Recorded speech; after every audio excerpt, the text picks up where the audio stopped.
Hi അസ്സലാമലൈക്കും എല്ലാ കൂട്ടുകാർക്കും ഇന്നത്തെ വീഡിയോയിലേക്ക് സ്വാഗതം. വളരെ രുചികരമായി വളരെ ടേസ്റ്റിയായി നമുക്ക് കണവ അഥവാ കൂന്തൽ നമുക്ക് റെഡിയാക്കിയെടുക്കാം. എൻ്റെ ചാനൽ ആദ്യമായി കാണുന്ന കൂട്ടുകാരുണ്ടെങ്കിൽ ഒന്ന് സബ്സ്ക്രൈബ് ചെയ്ത് വേണം കാണുവാൻ. വീഡിയോ ഇഷ്ടപ്പെട്ടാൽ ലൈക്കും ഷെയറും ചെയ്യാൻ മറക്കരുതേ കൂട്ടുകാരെ. 500 ഗ്രാം കൂന്തൽ അഥവാ കണവയാണ് കേട്ടോ ഞാൻ എടുത്തിരിക്കുന്നത്. അങ്ങനെ നാളികേരവും അണ്ടിപ്പരിപ്പ് ഒരു 5 എണ്ണം, പിന്നെ 2 ഏലക്കായുടെ കുരുവും, പിന്നെ ചെറിയൊരു കറുവപ്പട്ട അതിലേക്കിട്ട് പാകത്തിന് വെള്ളം ഒഴിച്ച് മിക്സിയിൽ വെണ്ണ പോലെ അടിച്ചെടുത്തിട്ടുണ്ട് കേട്ടോ. ഇനി നമുക്ക് അടുപ്പത്തേക്കൊരു ചട്ടി വെച്ച് കൊടുത്താലോ. പാകത്തിന് വെളിച്ചെണ്ണ ഒഴിച്ചു കൊടുത്തു. പിന്നെ സബോള കുട്ടനെയും പിന്നെ പച്ചമുളകും കറിവേപ്പിലയൊക്കെ ഇട്ട് ഒന്നൊരു ബ്രൗൺ നിറമാകുന്നത് വരെ ഒന്ന് ഇളക്കി കൊടുക്കാം കേട്ടോ. ഇനി നമുക്ക് വെളുത്തുള്ളി പേസ്റ്റ് അതുപോലെ തന്നെ ഇഞ്ചി പേസ്റ്റ് ഒന്നൊരു പച്ചമണം മാറുന്നത് വരെ ഒന്ന് ഇളക്കി കൊടുത്ത് സെറ്റാക്കാം കേട്ടോ. എന്നിട്ട് ശേഷം തക്കാളിക്കുട്ടന് 2 എണ്ണം അരിഞ്ഞത് ചേർത്ത് കൊടുത്ത് നന്നായി അങ്ങോട്ട് വഴറ്റി കൊടുക്കാം കേട്ടോ. എന്നിട്ട് നമുക്കൊന്ന് കാശ്മീരി മുളക് പൊടി 1 ടീസ്പൂൺ, പിന്നെ മഞ്ഞൾപ്പൊടി 1/4 ടീസ്പൂൺ, പിന്നെ കുരുമുളക് പൊടി 1 ടീസ്പൂൺ, അതേപോലെ തന്നെ ചെറുജീരകത്തിൻ്റെ പൊടി 1/4 ടീസ്പൂൺ, മല്ലിപ്പൊടി 2 ടീസ്പൂൺ കേട്ടോ.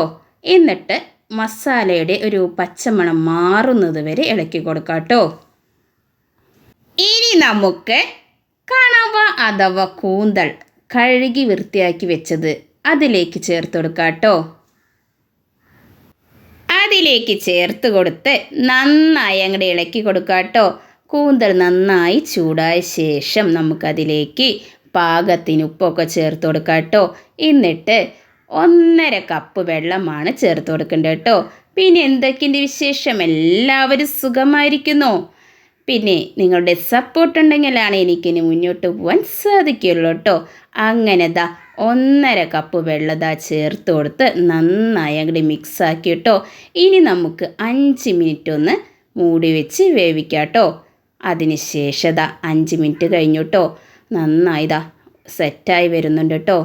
അപ്പം നമുക്കതിലേക്ക് നാളികേരവും അണ്ടിപ്പരിപ്പും ഏലക്കായും ഒക്കെ ചേർത്ത് കറുവപ്പട്ടൊക്കെ ചേർത്ത് വെണ്ണ പോലെ അരച്ചെടുത്തത് അതിലേക്ക് ഒഴിച്ചുങ്ങായിട്ട് നന്നായി അങ്ങോട്ട് മിക്സാക്കാം കേട്ടോ.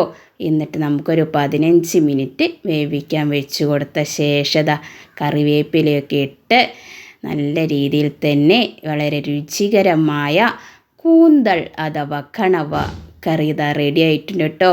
അപ്പോൾ എൻ്റെ ചാനൽ ആദ്യമായി കാണുന്ന കൂട്ടുകാരുണ്ടെങ്കിലൊന്ന് സബ്സ്ക്രൈബ് ചെയ്ത് വേണം കാണുവാൻ. വീഡിയോ ഇഷ്ടപ്പെട്ടാൽ ലൈക്കും ഷെയറും ചെയ്യാൻ മറക്കരുത് കേട്ടോ. നിങ്ങളുടെ അഭിപ്രായങ്ങളും നിർദ്ദേശങ്ങളും കമൻറ്റ് ബോക്സിൽ രേഖപ്പെടുത്തണേ.